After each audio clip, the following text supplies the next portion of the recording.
Assalamualaikum warahmatullahi wabarakatuh. Salam sejahtera buat sahabat Kang Asep Hidayat semua dimanapun berada. Semoga saja kita selalu dalam lindungannya. Amin ya rabbal alamin. Kali ini kembali Kang Asep akan bercerita yang tentunya masih dalam cerita misteri kisah nyata. Cerita ini pengalaman Kang Asep sendiri pada tahun 2003 ketika Kang Asep bertugas di Natuna. Langsung saja ke bagian ceritanya, namun seperti biasa nih, yuk kita membaca Bismillahirrohmanirrohim. Inilah selengkapnya.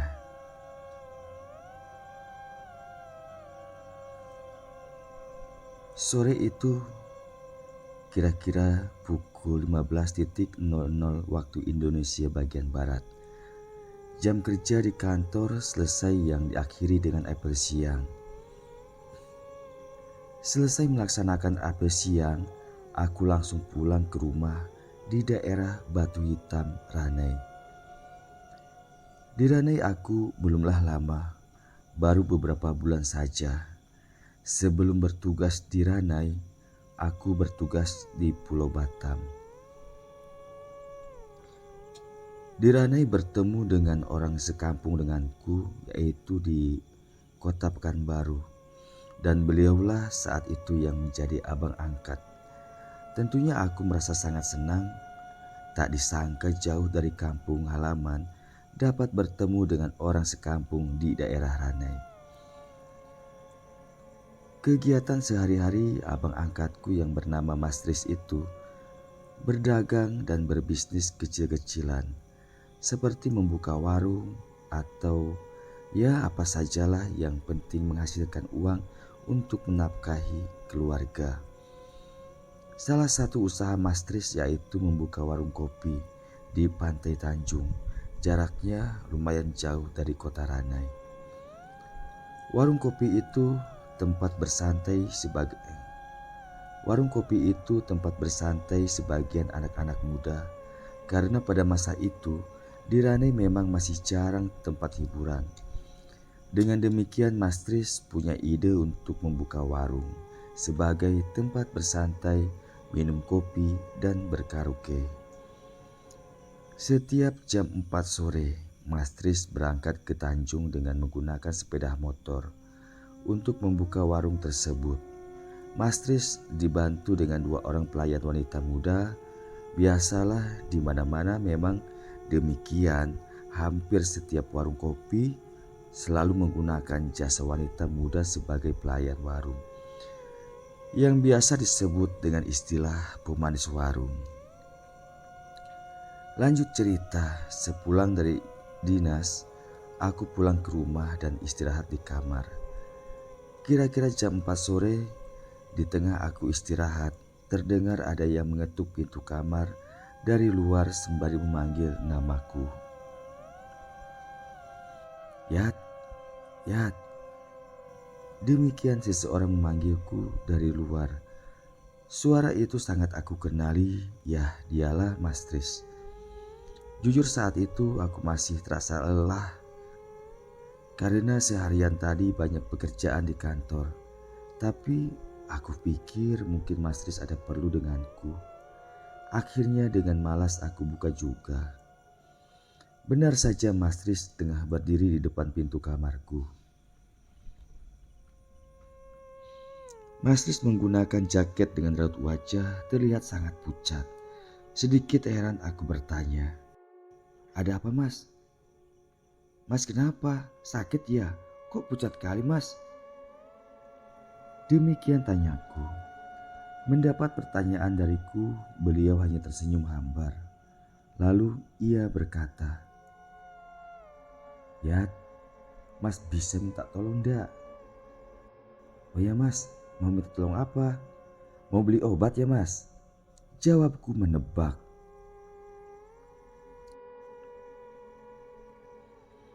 "Enggak Yat, Mas minta tolong. Kalau kamu ndak ada kegiatan, minta tolong gantikan Mas jaga warung yang di Tanjung. soalnya Mas lagi tidak enak badan. Demikian beliau menjelaskan jika ia minta tolong jagain warungnya yang di Tanjung. Sejenak aku berpikir, karena jika aku jaga warung, sudah pasti aku pulangnya tengah malam, bahkan bisa subuh. Sementara besok pagi aku harus dinas. Namun aku juga kasihan dengan Mas Tris yang saat itu tengah sakit. Akhirnya aku mengiyakan jika aku bersedia. Oh iyalah Mas, bisa. Tapi bentar ya Mas, Dayat mandi dan sholat asar dulu ya. Demikian ucapku kepadanya. Mas Tris sangat senang atas kesediaanku menggantikannya. Sore itu aku berangkat ke Tanjung dengan menggunakan sepeda motor. Lumayan jauh nih, dan sepanjang jalan masih banyak hutan. Gimana nanti baliknya? Sudah pasti malam dan seram. Malam Jumat Kliwon lagi. Karena pada masa itu rute Ranai Tanjung masih sangatlah sepi. Masih sangat jarang area perumahan penduduk. Setibanya di Tanjung, aku langsung ke warung itu yang terlihat sudah buka. Warung itu dibuka mulai dari jam 4 sore hingga jam 2 malam. Sebenarnya di warung itu tidaklah ada yang aku lakukan selain duduk, ngopi dan merokok saja. Karena pelayan warung sudah ada dan memang tinggalnya di warung itu. Aku hanya mengawasi saja. Malam itu alunan musik karaoke berkumandang, memecahkan kesunyian alam pantai Tanjung dengan suara-suara sumbang pengunjung warung. Ya namanya juga bukan penyanyi. Lanjut cerita, aku duduk di dekat meja kasir sembari ngopi dan melihat-lihat para pengunjung. Tiba-tiba saja tanpa sengaja mataku melirik ke arah pintu masuk. Terlihat ada seorang wanita cantik tengah berdiri memandang ke dalam warung. Wanita itu berambut lurus dan panjang, menggunakan baju terusan berwarna putih. Wanita itu tersenyum manis ke arahku seakan ia tahu jika saat itu memang aku tengah memperhatikannya. Lalu ia melangkah masuk ke dalam warung. Dari tempatku saat itu, aku terus memperhatikannya. Dengan sikap cuek dan santai, ia masuk dan berjalan melewati para pengunjung warung, menuju ke arah pintu samping, di mana itu akses ke pantai. Anehnya, para pengunjung seakan tidak melihat wanita cantik itu, karena tidak ada di antara pengunjung yang meresponnya. Wanita itu keluar dari pintu samping dan tak terlihat lagi di kegelapan malam. Aku beranjak dari tempat duduk dan melangkah menuju arah wanita tadi pergi. Dan setibanya di luar, aku sapukan pandangan mataku ke segala arah, mencari keberadaan wanita tadi. Namun aku tidak melihat lagi di mana keberadaannya. Kemana ya perginya cewek cantik tadi? Demikian gumamku. Di luar warung suasana sangat rasa dingin. Maklumlah namanya juga di pantai. Apalagi saat itu tengah musim utara. Tentunya ombak dan angin berhembus lebih kencang dari biasanya. Karena yang aku cari tidak aku dapati, akhirnya aku memutuskan untuk kembali masuk ke dalam warung. Namun baru saja aku hendak kembali, tiba-tiba saja tercium aroma wangi. Seperti aroma dupa kayu gaharu yang biasa warga Cina sembahyang. Sesaat aku terdiam dan berpikir, kok ada bau dupa ya? Padahal di sini kan tidak ada warga Cina. Namun aku tak berpikir kemana-mana. Lalu aku membalikkan badan hendak masuk ke warung. Astagfirullah, kaget aku. Begitu aku membalikkan badan, tepat di hadapanku, wanita yang aku cari tengah berdiri, menghadap ke arahku. Ia tersenyum walau tidak begitu jelas terlihat wajahnya. Karena di tempat itu hanya remang cahaya bias sinar lampu dari warung saja. "Bikin kaget aku saja kamu," ucapku seraya membalas senyumnya. "Adik dari mana? Kok aku tak pernah lihat sebelumnya? Dengan siapa adik kesini?" tanyaku kepadanya. Namun wanita cantik itu hanya diam tak menjawab pertanyaanku. Justru wanita cantik itu dengan santai melangkah pergi ngeloyor lewat sampingku di mana saat itu aku berdiri, menuju ke pantai. Aku penasaran siapa sebenarnya dia. Aku mengikutinya dari belakang hingga benar-benar di tepian laut. Wanita itu terus melangkah seakan ia tidak merasakan dinginnya air laut. Cepat, kakiku masuk ke dalam air laut. Tentu saja sepatu dan celanaku basah hingga selutut. Namun di saat itulah aku tersadar jika wanita cantik itu melayang di atas air laut, bukan berjalan. Jantungku seketika berdebar karena aku sadari jika wanita itu pastilah bukan manusia melainkan hantu atau makhluk halus. Aku melangkah mundur kembali ke darat, hendak berlari kembali ke warung. "Kenapa berhenti kok? Ayo ikut wala." Terdengar suara tawa halus yang mungkin dari sosok wanita itu. Astagfirullah, ini tak betul lagi agaknya. Demikian hatiku berkata. Lalu dengan segera aku melangkah kembali ke dalam warung yang jaraknya hanya 30 meter dari pantai. Dari belakang aku mendengar suara tawa mengikik, namun aku tak peduli dan terus berjalan dengan cepat masuk ke warung. Setibanya di dalam warung, aku duduk di kursi dekat meja kasir. "Dari mana bang? Aku panggil tak ada tadi," tanya Mila, pelayan warung itu. Mendapat pertanyaannya aku tak menjawab dan hanya diam saja. Aku sedikit merasa shock dengan apa yang baru saja aku alami. "Hei bang, apa nih? Ngapa muka abang pucat sangat? Sepatu abang basah, dari laut ke?" "Ah sudahlah, banyak tanya engkau nih. Cepat ambilkan air putih," jawabku ketus. Jujur sikapku memang demikian. Jika baru saja melihat sesuatu yang ganjil, aku akan merasa kesal jika banyak ditanya.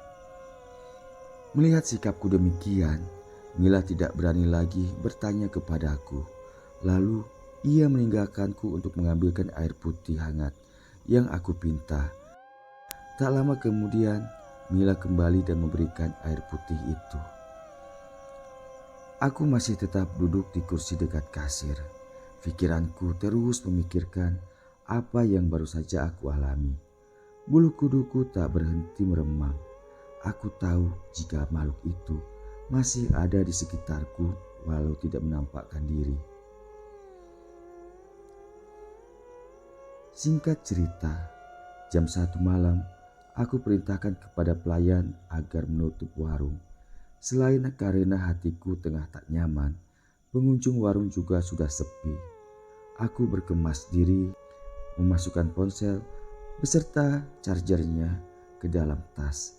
Lalu tanpa banyak bicara aku berpamitan kepada penjaga dan pelayan warung. "Aku balik dulu ya. Kalau nanti ada orang yang datang, tak usah kalian buka lagi kedai ini." Demikian pesanku, lalu aku bersegera berangkat pulang. Di perjalanan pulang aku fokus dengan jalan yang sempit dan gelap. Sebelah kanan jalan hutan dan sebelah kiri lautan. Sungguh suasana yang sangat menyeramkan bagiku. Ditambah lagi terasa hujan, gerimis mulai turun. Aku terus melajukan sepeda motor Kawasaki KJR menembus gelapnya malam hingga pada jalan tanjakan. Tiba-tiba saja dari dalam semak belukar sebelah kanan jalan muncul sesuatu yang besar. Tentu saja hal itu membuat aku terkejut. Untungnya jaraknya masih lumayan jauh, kira-kira 30 meter. Dengan demikian, aku masih bisa melakukan pengereman dengan baik. Aku berhenti dengan menyorotkan cahaya lampu sepeda motor ke arah sesuatu yang bergerak di sebelah kanan jalan itu.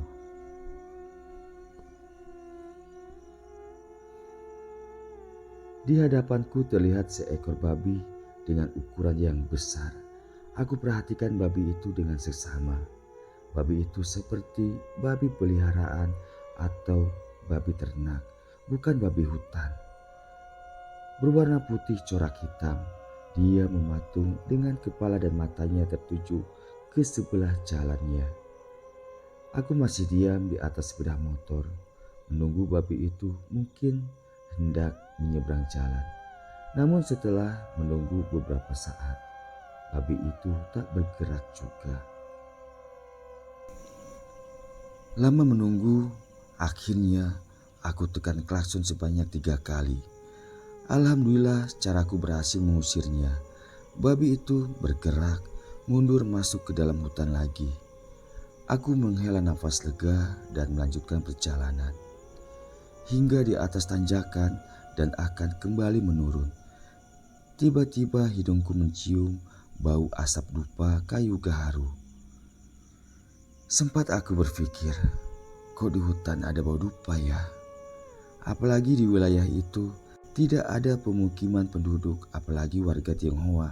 Demikian pikirku. Suasana alam pedesaan di tepian pantai. Sungguh pemandangan yang sangat indah.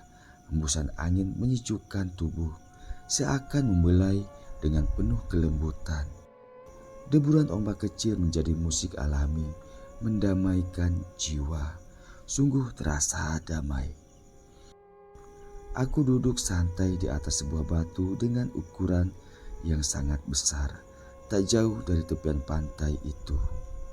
Pandangan kedua mataku tertuju ke arah pantai. Di sana terlihat banyak burung camar berterbangan dan hinggap. Di sini sangat indah dan nyaman ya kok.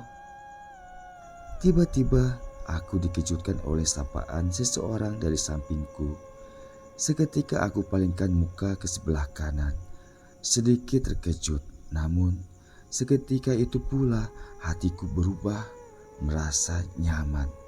Karena di sampingku tengah berdiri seorang wanita cantik bermata sipit, berkulit putih, rambutnya yang hitam dan lurus, panjang sepunggung, dibiarkan tergerai indah, dipermainkan angin pantai. Iya, di sini memang indah dan nyaman. Kamu tinggal di sini ya? Tanyaku kepadanya. Wanita cantik itu hanya tersenyum dan mengangguk pelan. Lalu ia duduk di samping kananku. Tercium aroma wangi dari tubuhnya yang indah. Jujur laki-laki mana yang tidak berdebar saat berada di dekat wanita cantik, muda dan ramah lagi. Oh ya, namamu siapa ya? Tanyaku sembari menyodorkan tangan kananku kepadanya. Wanita cantik itu seketika memandang ke wajahku. Tentu saja mendapat tatapan demikian membuat aku sedikit canggung. Wanita itu kembali tersenyum manis lalu menerima salamku dan berkata, "Namaku Liana." Lembut sekali tangannya, namun terasa dingin. Mungkin memang karena cuaca alam di tempat itu dingin sehingga tangannya menjadi terasa dingin. "Koko betah di sini?" Ia masih memanggilku dengan sebutan Koko. Panggilan Koko kan itu sebutan untuk laki-laki Tionghoa. Sementara aku kan orang Sunda. Ya sudahlah, terserah saja. Aku suka di sini tapi gak betah juga. Kalau sesekali ya suka. jawabku kepadanya. Mendengar jawabanku kembali ia menoleh kepadaku dan bertanya dengan raut wajah terlihat sedih. "Kenapa Koko tak betah di tempat ini?" tanyanya kepadaku. "Ya, karena di sini bukan tempatku. Keluargaku di kampung dan aku lebih betah di kampung sendiri daripada di sini. Walau di sini ya indah dan nyaman." Mendengar jawabanku, Liana terdiam. Lalu ia kembali memandang ke arah lautan lepas dan berkata dengan pelan, "Dulu aku bahagia berkumpul bersama orang tuaku dan keluargaku di sini. Tapi keluargaku habis dibunuh pada masa penjajah. Akhirnya aku hidup sendiri." Demikian ucapnya pelan kepadaku. Terlihat bahunya bergetar dan terdengar isak tangisnya. Ya, Liana menangis. Melihat Liana menangis, sungguh aku merasa kasihan. Aku beringsut dari dudukku mendekat padanya. Aku rengkuh bahunya, berusaha untuk menenangkannya. Entahlah mengapa aku bisa melakukan itu, sementara baru saja aku mengenanya di tempat itu. "Yang sabar ya dek, sekarang kan ada aku di dekatmu." "Iya kok, makanya aku ingin Koko tinggal di sini bersamaku. Aku sendiri kesepian di sini kok." Demikian ucap Liana sembari menangis kepadaku. Aku terdiam mendengar keinginannya. Aku bingung harus jawab apa. Tiba-tiba saja aku mendengar suara alunan merdu berkumandang, pelan namun terdengar jelas olehku. Alunan itu diakhiri dengan kalimat as-sholatu khairum minan naum. Ya, itulah alunan suara azan sholat fardu subuh. Kenapa azan subuh? Padahal ini kan masih siang. Demikian pikirku merasa aneh. Namun tiba-tiba saja suasana yang terang dan indah berubah menjadi gelap gulita. Suasana yang sejuk berubah menjadi sangat dingin. Astagfirullah, aku di mana? Aku panik bahkan ketakutan. Ternyata saat itu aku tengah terbaring di atas lantai semen yang dingin, bukan di atas sebuah batu. Sontak aku terkejut.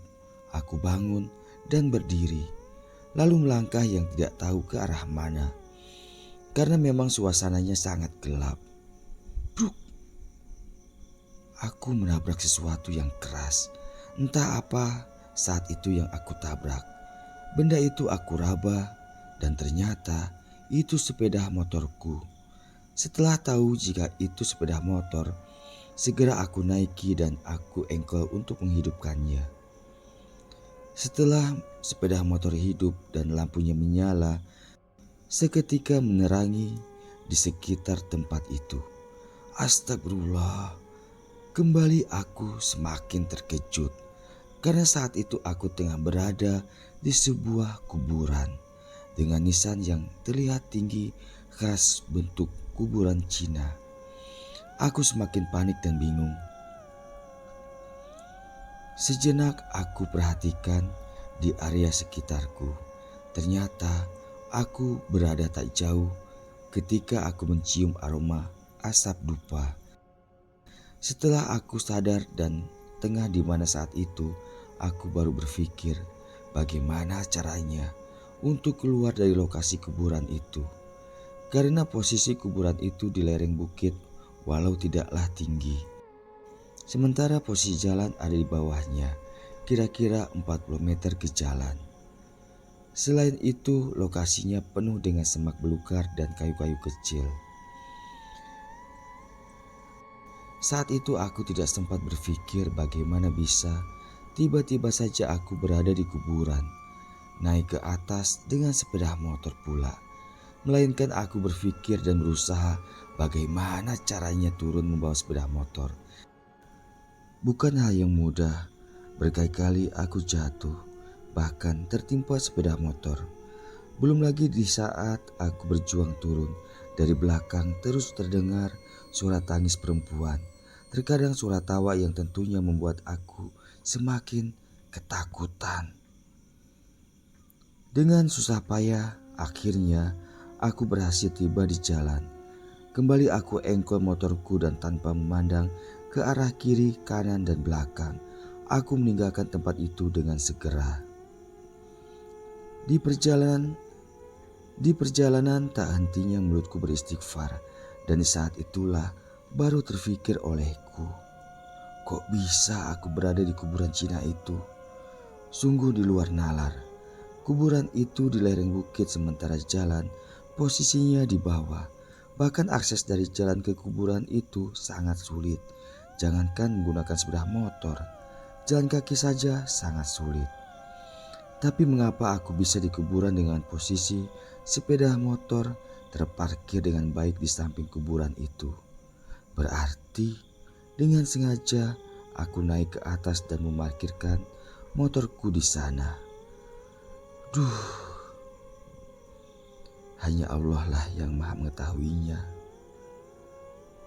Singkat cerita, kira-kira jam 6 pagi aku tiba di rumah.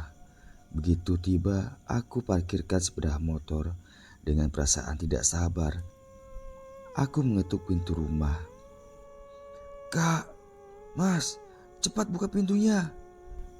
Demikian aku mengetuk pintu dan memanggil abang dan kakakku. Tak lama berselang, pintu dibuka dari dalam. Terlihat kakakku yang membuka pintu. Dengan raut wajah heran ia bertanya, "Ngopo Yat, kok yo kesusumen? Ono apa toh Yat?" Tanyanya kepadaku. Aku tak menjawab pertanyaannya. Aku ngeloyor masuk melewatinya yang saat itu berdiri di depan pintu. Tentu saja ia semakin heran dan penasaran melihat sikapku demikian. Setelah di dalam rumah, aku duduk di kursi dan diam. Saat itu aku masih merasakan ketakutan. Bahkan tubuhku masih terasa gemetaran. Lalu kakak mendekat dan duduk di kursi berhadapan denganku dan berkata, "Yat, kami risau sama kamu. Dari tadi malam kamu ditelepon tapi HP-mu gak aktif. Ditelepon ke warung katanya dari jam 1 kamu sudah pulang. Kamu dari mana saja Yat? Terus kenapa bajumu kotor-kotor begini?" Demikian tanya kakakku. "Aku habis tidur di kuburan Cina kak." Jawabku singkat. "Astagfirullah, lah ngopo ngati turunin kuburan Cina le? Kau mabuk apa piye?" Kakakku terkejut dan bertanya beruntun kepadaku. "Aku mabuk opo toh kak? Ngombe kopi kok yo iso mabuk? Kepiye kakak Ki?" Sambungku kesal karena dibilang mabuk. "Terus ngopo kok iso turunin kuburan? Kuburan Cina sing ngendi Yat?" Tanyanya lagi penasaran. Singkat cerita, aku ceritakan semua yang aku alami kepadanya. Dan kakakku sangat terkejut. Kakakku memanggil Mas Tris dan menceritakan apa yang telah aku alami. Sejenak Mas Tris terdiam, lalu ia berkata, "Sebenarnya memang pernah juga orang lain melihat penampakan perempuan dan babi ketika malam lewat di situ. Tapi tidak pernah sampai tidur di sana. Kuburan itu memang sepertinya kuburan orang Cina. Tapi tidak ada yang tahu itu kuburan siapa dan keluarganya di mana. Makanya kuburan itu tidak terawat." Demikian tutur Mas Tris panjang lebar. Sungguh kejadian yang aku alami membuat aku ketakutan. Namun ada rasa penasaran, siapa sebenarnya Liana? Apakah kuburan itu kuburannya Liana? Wallahu a'lam. Setelah aku ingat-ingat, sebelum aku tertidur di kuburan dan bermimpi bertemu Liana, ketika di warung datang seorang wanita cantik yang ternyata itu hantu. Wajahnya sangat mirip dengan Liana. Beberapa hari kemudian, aku mencari tahu ke warga sekitar desa Tanjung. Namun, tak satu orang pun yang bisa memberi keterangan jelas. Akhirnya sudahlah, mungkin kejadian itu perkenalan dari salah satu makhluk halus yang berada di Tanjung denganku. Dan semua ini aku jadikan sebagai pengalaman mistisku saja. Sejak saat itu, aku tidak pernah lewat di daerah itu lagi ketika malam hari.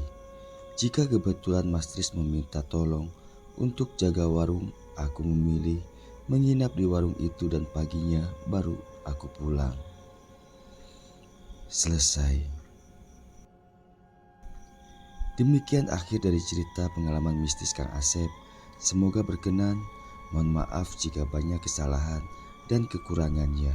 Kang Asep akhiri. Wassalamualaikum warahmatullahi wabarakatuh.